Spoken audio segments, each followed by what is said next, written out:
नमस्कार। हरियाणा विधानसभा चुनाव में जीत की हैट्रिक के लिए जीटी रोड बेल्ट के बाद अब बीजेपी ने दक्षिण हरियाणा को साधने की प्लानिंग शुरू की है, जिसकी कमान केंद्रीय गृह मंत्री अमित शाह ने संभाली है। शाह 16 जुलाई को दक्षिण हरियाणा के सेंटर पॉइंट महेंद्रगढ़ में आ रहे हैं। वहां वे ओबीसी मोर्चा के सम्मेलन में हिस्सा लेंगे। शाह का 17 दिन में हरियाणा का ये दूसरा दौरा होगा। इससे पहले वे पंचकुला में वर्कर सम्मेलन कर चुके हैं। जैसा कि आप जानते हैं, हरियाणा में 90 विधानसभा सीटें हैं। बहुमत के लिए 46 सीटें चाहिए। भाजपा इसकी भरपाई जीटी रोड बेल्ट और दक्षिण हरियाणा से करने की कोशिश में है। जीटी रोड बेल्ट पर 30 और दक्षिण हरियाणा में 19 विधानसभा सीटें हैं। अगर भाजपा ये सीटें जीतने में कामयाब रहती है तो हैट्रिक तय मानी भी जाएगी, क्योंकि टोटल 49 सीटें हो जाती हैं और 49 में से 1-2 सीट इधर उधर भी हो जाती है, तब भी भाजपा अपना बहुमत बना लेगी। जीटी रोड बेल्ट शहरी इलाका है। बेल्ट में आते हैं अम्बाड़ा, करनाल, पानीपत, कुरुक्षेत्र, यमुनानगर, पंचकुला और कैथल में तकरीबन 30 विधानसभा सीटें बैठती हैं, जो कि यहाँ पंजाबी वोटरों के अलावा कुछ जनरल कैटेगरी के वोट बैंक भी कहा जा सकता है। अमूमन यहाँ बीजेपी का जो है झुकाव ज़्यादा रहता है लोगों का बीजेपी की तरफ, और बीजेपी का ही वोट बैंक यहाँ कहा जा सकता है।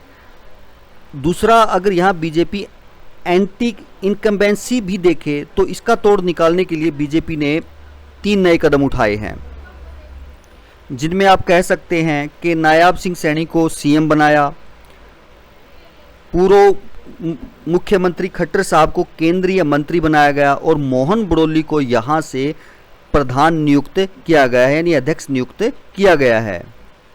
अब बीजेपी का दक्षिण हरियाणा पे फोकस है, क्योंकि एक जीटी बेल्ट और एक दक्षिण हरियाणा बीजेपी का तगड़ा वोट बैंक कहा जा सकता है। पिछली बार 2019 में भी और 2014 में भी बीजेपी को यहाँ से अच्छी खासी जो है सीटें मिली थी। दक्षिण हरियाणा की अहीरवाल बेल्ट जिसे हम कह सकते हैं, 3 जिलों में 14 विधानसभा सीटें हैं, जिनमें रेवाड़ी, गुरुग्राम और महेंद्रगढ़ आते हैं। यूँ तो इस बेल्ट में भाजपा का बढ़िया आधार है, लेकिन उसके लिए राव इंद्रजीत पर निर्भरता जरूरी है। राव इंद्रजीत यहाँ एक अहम रोल निभाते हैं। राव को केंद्र में इस बार राज्य मंत्री बनाया गया, जिसको लेकर वे खुद भी नाखुश हैं। वह समर्थकों के जरिए सीएम कुर्सी पर तक की दावेदारी कई बार कर चुके हैं। यही वजह है कि राज्य के किसी नेता के बजाय सीधे शाह की यहाँ एंट्री हो रही है। और दूसरी तरफ यदि दक्षिण हरियाणा के 2 जिले हम भिवानी और चरखी दादरी को देखें तो जाट बाहुल्य कहे जा सकते हैं। इससे निपटने के लिए किरण चौधरी को पार्टी में लाया जा चुका है और यहाँ अहीरवाल भी काफ़ी महत्व रखते हैं, उनकी संख्या भी यहाँ ठीक ठाक है। तो ऐसा कह सकते हैं कि किरण के जरिए जाट वोटों को और राव के जरिए अहीर वोटों को साधने की कोशिश है। 5 सीटें हैं यहाँ पर और 5 की 5 सीटें जीतने का बीजेपी का यहाँ लक्ष्य है।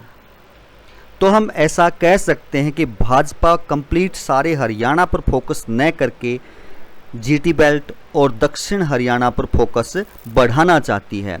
वो चाहती है कि जो 49 सीटें हैं, इनमें से मैक्सिमम को अपनी तरफ किया जाए, तो वो अपना बहुमत का आंकड़ा जो है बचा सकते हैं। इस पर आपकी क्या राय है?